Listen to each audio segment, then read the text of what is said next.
Bueno, vamos a pasar de lo concreto del recibo de sueldo a analizar qué es lo que pasa en la provincia, en el país y en el mundo con la situación política que tenemos, ¿sí? Lo primero que queremos plantear desde la directiva de Aten Capital, que todo lo que analicemos le tenemos que dar un marco internacional para saber que lo que pasa acá no es producto de nosotros mismos, sino que claramente hay política internacional que determina lo que pasa en el mundo entero. Y queremos remarcar que, si bien claramente en todos los países del mundo está instaurado el capitalismo y demás, con todo lo que eso significa, efectivamente también en muchos países del mundo existe la lucha de clase como existe aquí en la Argentina. Y queremos resaltar algunos ejemplos concretos de peleas importantes que se vienen dando. Huelgas generales en Italia, en Francia, la revuelta de Nepal, que salió por todos los medios, ¿se acuerdan cuando tiraban a un ministro en bola? Bueno, en Ecuador, una revuelta muy importante contra los planes de ajuste. Millones y millones movilizados en Estados Unidos diciendo no es rey, contra el ultraderechista Trump, el amigo íntimo del nuestro, ¿verdad?, de Milei. Y la histórica pelea de décadas y décadas del pueblo palestino que viene peleando contra la política genocida que lleva adelante el Estado sionista de Israel, que se ha llevado decenas de miles de vidas de niños, de niñas, de mujeres y de toda la población, planteando claramente una situación que nosotros no podemos mirar para otro lado. Por eso desde Aten Capital hemos tomado con fuerza la necesidad de que pare el genocidio en la Franja de Gaza y contra el pueblo palestino, y defendemos el derecho del pueblo palestino a defender sus territorios y sus vidas como puedan hacerlo. Y en ese sentido la solidaridad internacional ha sido muy importante. En esta situación internacional se dieron las elecciones aquí en nuestro país, el 26, hace una semana. Y en el plenario de delegados y delegadas anterior veníamos de analizar lo que había sido el golpe para el gobierno y la derrota que habían tenido en Provincia de Buenos Aires. ¿Se recuerdan? 15 puntos casi de diferencia entre lo que había sacado, digamos, el Frente Patria, que ganó la elección, contra la Libertad Avanza. El resultado del domingo fue una sorpresa para propios y ajenos, ¿sí? No estaba ni en los cálculos del mileísmo, ni en los cálculos de Frente Patria, ni en los cálculos de nadie, que luego de la derrota en Provincia de Buenos Aires, los votos de nuevo iban a acompañar y le iban a dar como ganador en varias de las provincias, 16 provincias, a la Libertad Avanza. Por supuesto que si decimos que la Libertad Avanza ganó en general en la elección nacional, claramente el gran perdedor de la elección fue Fuerza Patria, que pretendía, digamos, dar el batacazo nuevamente como lo dio en Provincia de Buenos Aires. En este marco queremos señalar algunas cuestiones a tener en cuenta en los análisis de las elecciones y cómo estos votos que van y vienen en un mes y medio claramente demuestran que son volátiles, ¿verdad? Van y vienen. Sí queremos señalar que hubo un abstencionismo muy grande, el mayor de la historia desde el 83 a esta parte. Eso es importante al momento de decir el que gana, con qué gana realmente, ¿sí? Y para ver qué porcentaje de apoyo tiene una u otra variante. En ese abstencionismo que hubo, también hay que indicar no solo el que no fue a votar, sino también el que no votó por nadie y hizo una cosa con el voto rara, o blanco o nulo. Entonces, hubo 11 millones de personas que no fueron a votar. 11 millones. 660.000 personas que votaron en blanco y 598.000 personas que anularon el voto. La Libertad Avanza sacó un 40% del total de los que fueron a votar, ¿verdad? La Libertad Avanza con el PRO, porque en la mayoría de los lugares hicieron listas comunes. Si uno dice 40%, bueno, claramente ese 40% nos da ganadores. Ahora tenemos que saber que la cantidad de votos que sacó Milei con el PRO, ¿sí? Si los comparamos con los que sacaron en el 2023, perdieron casi 4 millones de votos. ¿Sí? Casi 4 millones de votos. Ahora, ese 40% que obtuvo claramente le da 1/3 en la Cámara de Senadores, 1/3 en la Cámara de Diputados y blinda en los hechos la posibilidad de que existan los vetos que logramos que existieran con la movilización popular enorme que dimos en defensa de la salud, del Garrahan, de discapacidad, de los jubilados y de las jubiladas. Y también blindan con esta cantidad de senadores y diputados la posibilidad de que se vote en el Congreso y en el Senado el juicio político para Milei.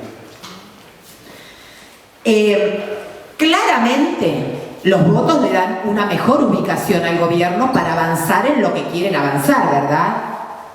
Recargar más la motosierra, ponerle quinta e ir a fondo a terminar el trabajo que empezaron hace 2 años. Y esa mejor ubicación los pone ya a discutir lo que empezaron a discutir. Lo decían antes de las elecciones, pero ahora lo profundizan un poco, ¿verdad? Porque tienen el aval, entre comillas, de los votos. ¿Cuáles son los 3 ejes que está tomando el gobierno hoy? Hoy está en una reunión, convocó a los gobernadores, menos a 4, entre ellos a Kicillof y a otros peronistas, pero ahora está haciendo una reunión con los gobernadores planteando los 3 ejes que va a tomar y a desarrollar. El primero de todos es la reforma laboral, que claramente no va a ser un avance para los trabajadores y trabajadoras, sino va a ser claramente la motosierra sobre las condiciones conquistadas con décadas de lucha. El segundo aspecto es la reforma impositiva. Claramente quieren salvar de los impuestos a las grandes fortunas, al grande empresariado y recargar sobre todo toda la carga impositiva sobre el conjunto del pueblo trabajador. Y el otro aspecto de lo que preparan para llevar adelante es la reforma jubilatoria. Los 3 aspectos que están discutiendo en este momento con los gobernadores y las gobernadoras. De Neuquén, Rolando Figueroa no fue, no porque no acuerde con el gobierno, no fue porque está en Brasil y fue en representación del gobierno la vicegobernadora. Entre los compañeros y las compañeras que no votaron a la Libertad Avanza, hay desazón, ¿verdad? La gente dice, ¿pero qué pasó? ¿Qué nos pasó? ¿Qué nos pasó? Que veníamos de haber derrotado y habíamos festejado en lo de Provincia de Buenos Aires. ¿Qué pasó? Que habíamos festejado afuera del Congreso, que tiramos los vetos. ¿Qué pasó? Que cantábamos Te queda poco, peluca, botón. ¿Qué pasó con todo eso? Que el día domingo se hizo triza. Bueno, no se hizo trizas. El día domingo se expresó en una elección y tenemos que ver qué pasó, que todo lo que parecía que iba para otro lado, en el voto se expresó de la manera más conservadora y la elección es el hecho, digamos, de la expresión de lo más conservador. Y ¿qué pasó? El gobierno evidentemente instaló y logró instalar este verso de que o la Argentina avanza, o la libertad avanza o la Argentina retrocede. Esa frasecita hizo mella. Y la frasecita de que se va todo al carajo, de que el día lunes digamos, las cuentas bancarias, toda la tranquilidad económica que podía haber se hacía trizas, eso generó una presión muy grande en un porcentaje del electorado. También esto de que o la libertad avanza o la Argentina retrocede, también hizo mella en un gran sector de la población que tiene fuertes críticas con la década, digamos, del kirchnerismo, que hizo desastres cuando gobernaron. Inflación superior al 200%, la desocupación, los salarios de miseria, Cristina planteando que los docentes trabajamos 4 horas 15 y nos rascamos el higo. Bueno, todo eso, digamos, del doble discurso y de lo que hicieron cuando gobernaron, pagando al Fondo Monetario todo, también. O sea, ¿qué tenía la gente en oposición? A prácticamente lo mismo, porque donde gobiernan, hoy Kicillof tiene una declaración de guerra prácticamente de los docentes porque declaró que les paga recién el 10. Y los docentes no quieren cobrar el 10, necesitan ya la guita. O sea, que donde no gobierna la Libertad Avanza también aplican un ajuste contra el pueblo trabajador. Lo vemos aquí en Neuquén claramente. Y por supuesto que jugó un rol fundamental el accionar de salvataje del imperialismo, de Trump, particularmente, y todos sus funcionarios, que compraron pesos a la Argentina. Compraron pesos para salvar que no se vaya todo el carajo una semana antes de la elección. O sea que pusieron, el salvataje fue tremendo con también, ¿verdad?, los anuncios de Trump en la televisión. O gana Milei o los argentinos van a morir. Y no tienen una sola ayuda más del Fondo Monetario.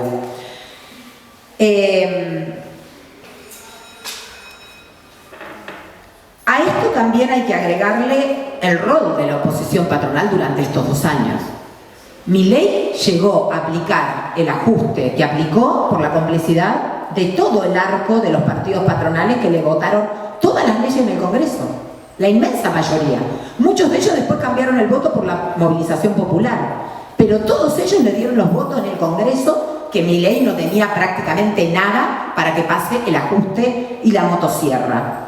Y por supuesto el rol nefasto que ha jugado la burocracia sindical, de todas las centrales sindicales que no llamaron a un plan de lucha para pararle la mano y que, cuidando sus privilegios, negociaron hasta el día mismo de hoy con el gobierno nacional.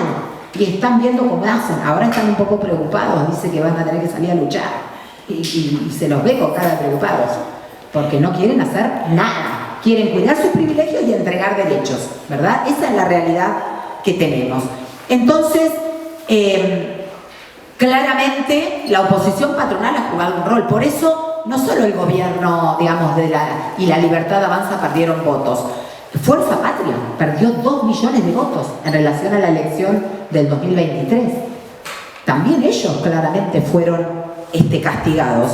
Y también la otra oposición patronal, que eran los gobernadores que se unieron en, ¿cómo es que se llama?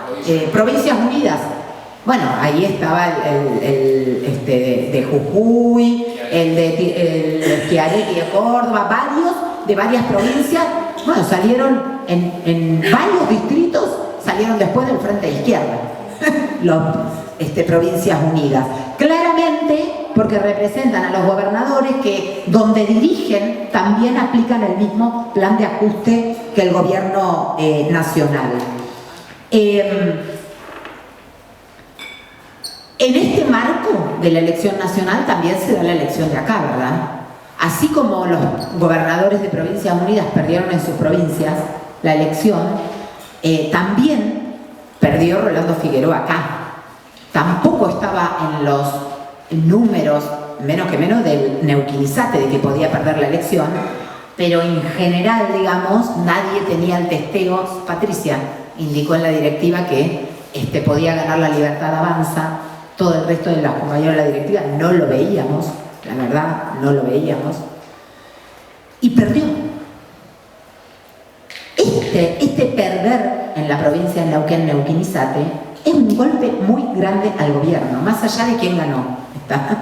Es otra estafadora y representa lo que representa. Pero que Neuquinizate haya perdido la provincia de Neuquén es un golpe tremendo. Un golpe a la política que viene llevando adelante. Y Aten Capital, junto con todas las organizaciones que salimos a luchar todo este tiempo, fuimos parte de esa derrota que obtuvo Rolando Figueroa. ¿Por qué? Porque las 3 últimas semanas, compañero y compañera, ustedes recuerden, paro nacional, paro por azul, 3 femicidios seguidos, las pibas que se las llevan para las redes de trata y nadie sabe nada y esta gente no hace nada, el arrebato del niño M en el Jardín 65. Nosotros no dimensionamos, pero solo este último hecho le hizo mucho daño al gobierno. Y cuando lo arrebataron del jardín tuvimos una reunión, me acuerdo, multisectorial de mujeres y dijimos, tenemos que cobrarle al gobierno de la provincia que la ministra de la Mujer está de campaña mientras permite que se lleven un niño a punta de pistola de un jardín. O sea que Aten Capital fue parte de generar muchas acciones para claramente responsabilizar al gobierno de todo lo que tiene que ver en todo, ¿verdad? No solo en los salarios pulverizados nuestros. Entonces, es una gran derrota. Tenemos a un gobierno complicado, están discutiendo también cómo cambian su gabinete, ¿sí? Dice que hay un solo ministro asegurado, que es el que perdió, el senador que no fue. El solo ministro asegurado. Claro, no lo puede echar porque si no se queda sin laburo. Va a tener que ir, claro, a UCED. Todos los otros dicen que están pendiendo de un hilo, pero el que parece que se va es el que ahora nos ha convocado a la mesa de negociación, Tovares, ¿verdad? ¿Eso por qué sucede? Por el golpe que significó la elección. O sea, si nadie está garantizado en su cargo, tiene que ver con el resultado electoral. Ahora, ese resultado electoral también habla de las responsabilidades que tiene el gobierno de Neuquén de haber llevado adelante la misma política que el gobierno nacional. Hoy no está porque, como dije, está en Brasil. Pero se van a reunir con el gobierno nacional para discutir cómo siguen entregando vaca muerta, cómo siguen avanzando en aplicar la flexibilización laboral. La reforma laboral en la docencia la aplicaron con el presentismo. O sea que Rolando Figueroa fue punta de lanza en cómo aplicar la reforma en el Estado y en educación particularmente. Por lo tanto, nosotros tenemos que tomar con mucha fuerza este estado que tiene hoy el gobierno de debilidad para ir a buscar lo que nos corresponde. Y en ese marco tenemos varias cosas. La primera de todas es la mesa que tenemos el 5. La asamblea de 1800 compañeros y compañeras votó hacer una jornada de lucha ese día.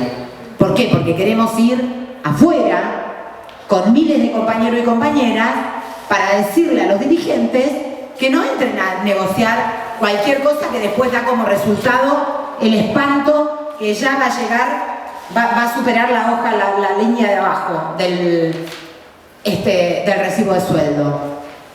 Tenemos que discutir a fondo cuánto necesitamos para poder vivir. Lo decía Patricia, bueno, hemos discutido duplicar el básico.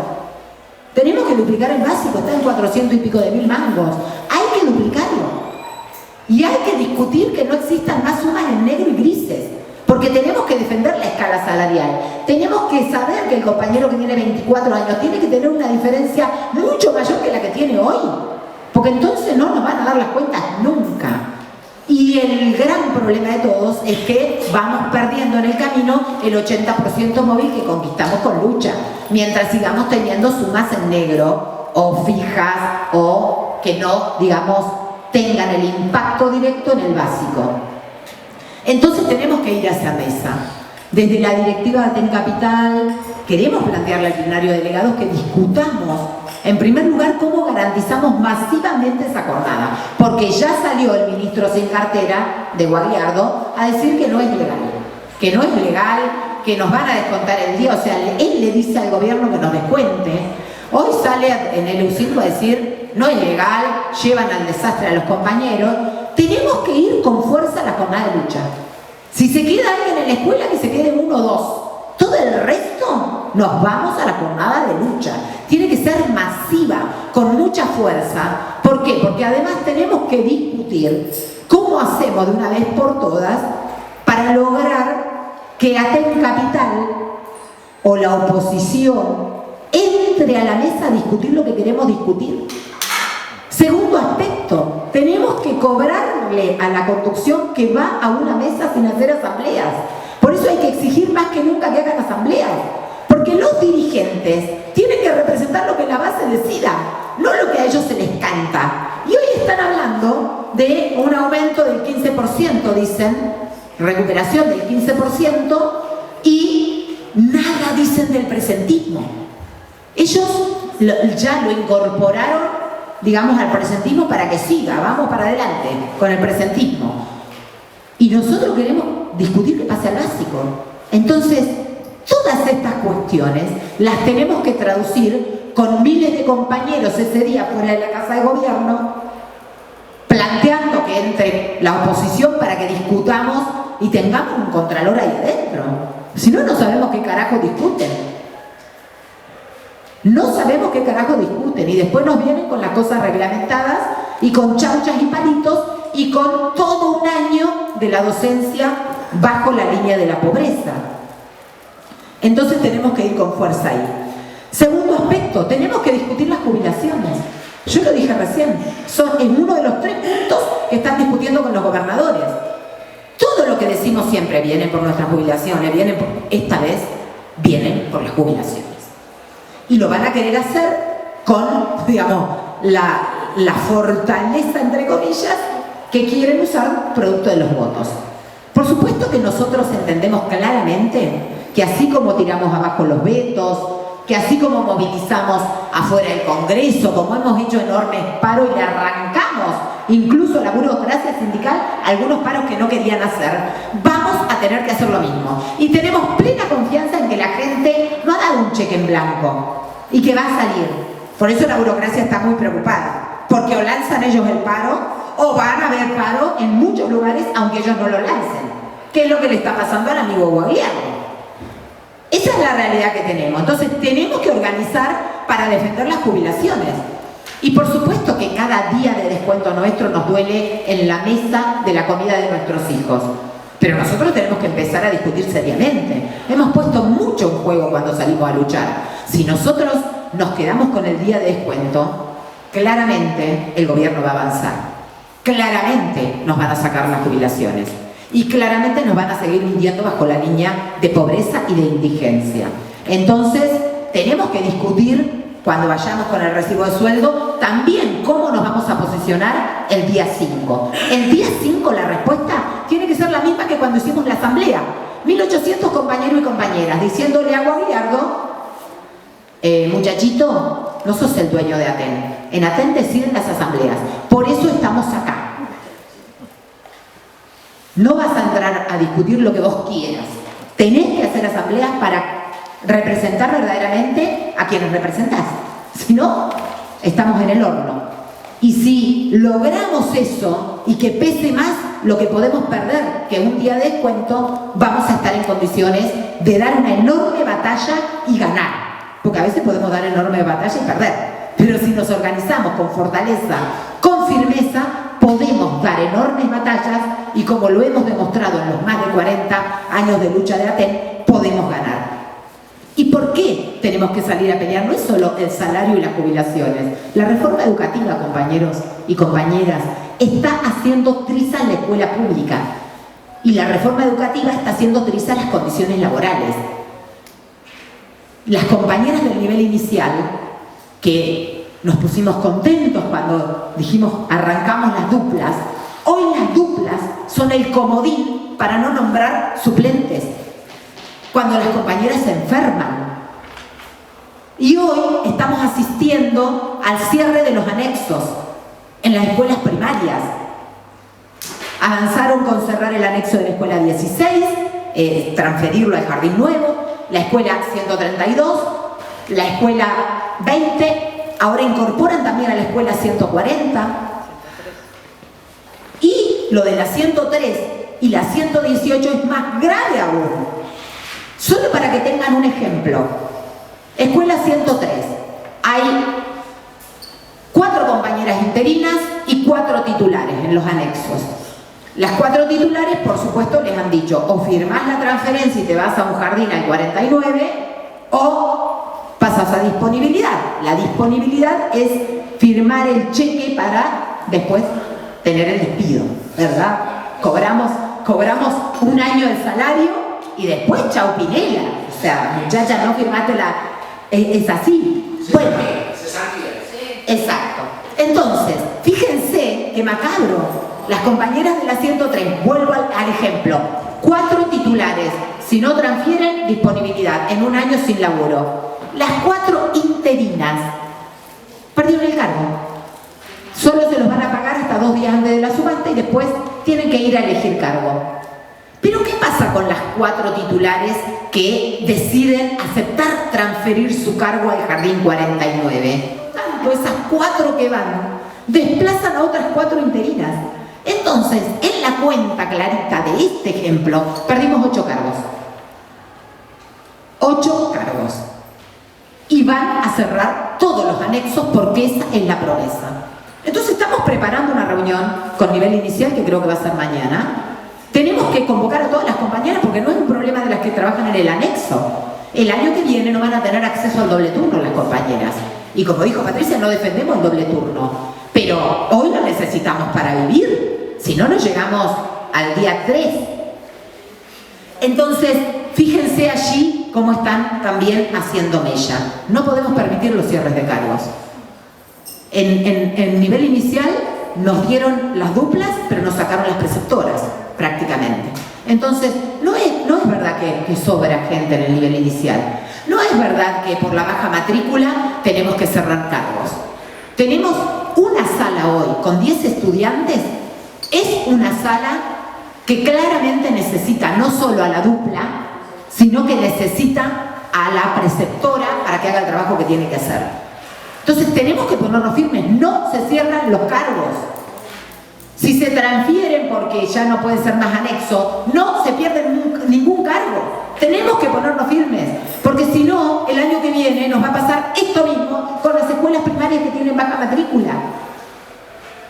Y empezar a perder cargos es empezar a perder no solo el maestro de grado al de sala, se empiezan a perder cargos de vicedirectores, ¿sí? O de secretarios, si hay menos cantidad de grados. Entonces, es grave la situación. Tenemos mucho que perder si no peleamos, pero tenemos mucho por ganar si damos las batallas que necesitamos dar. Y lo último para cerrar el informe. El día 26 de noviembre son las elecciones de las vocalías y de la representación docente en el Consejo Provincial de Educación. La Comisión Directiva de Aten Capital, como ustedes saben, y el Frente Multicolor Bermellón e Independientes, fue parte de la elección que perdimos. Después podemos discutir el fraude, todo lo que querramos discutir, ¿verdad? Pero nos faltaron 500 votos para lograr, digamos, recuperar Aten Provincial y tener hoy esos cargos de representación en manos de la oposición. Por lo tanto, la lista que va a compulsar con el gobierno es la lista del TEP, es la lista gremial. Entonces, más allá de las diferencias que tenemos, porque son los responsables de que haya pasado la reforma educativa, porque son los responsables de que se pongan en pie los sumarios persecutorios, porque son los responsables de arrebatarnos las asambleas con encuestas truchas para que pasen salarios a la baja, y porque son los responsables de tener un acuerdo tremendo con el gobierno, que por eso no quieren hacer ninguna medida ni quieren que vayamos afuera de la mesa. Ahora, con todo eso y sabiendo todo eso, ¿qué es lo que prevalece en la definición mayoritaria de la directiva de Aten Capital? Prevalece que nosotros perdimos una interna y que entonces no nos podemos hacer los otros. Prevalece que nos tapamos la nariz y vayamos a las arcadas a votar, pero tenemos que votar la lista gremial, porque no da lo mismo que en esos cargos de representación estén gremiales que esté el gobierno de la provincia. No da lo mismo con todas las diferencias que tenemos. Y por supuesto que vamos a ir a dar todas las batallas ahí para que esos representantes dejen de jugar el rol que están jugando. Pero claramente diferenciamos entre lo que es el gobierno y lo que es la burocracia sindical. Por eso planteamos que el 26 de noviembre hay que hacer un voto crítico a la lista gremial. Pero no es lo mismo para nosotros una lista que la otra lista. Compañeros y compañeras, que tengamos el mejor de los debates. Esperamos que puedan opinar sobre lo del salario, pero también sobre la situación política, porque está todo relacionado. Y vayamos con fuerza el 5 y los días siguientes a buscar lo que necesitamos para vivir y a buscar lo que necesitamos para que la escuela pública sea revalorizada con todo lo que necesitamos para que los chicos y chicas aprendan en las mejores condiciones. Gracias a todos y a todas.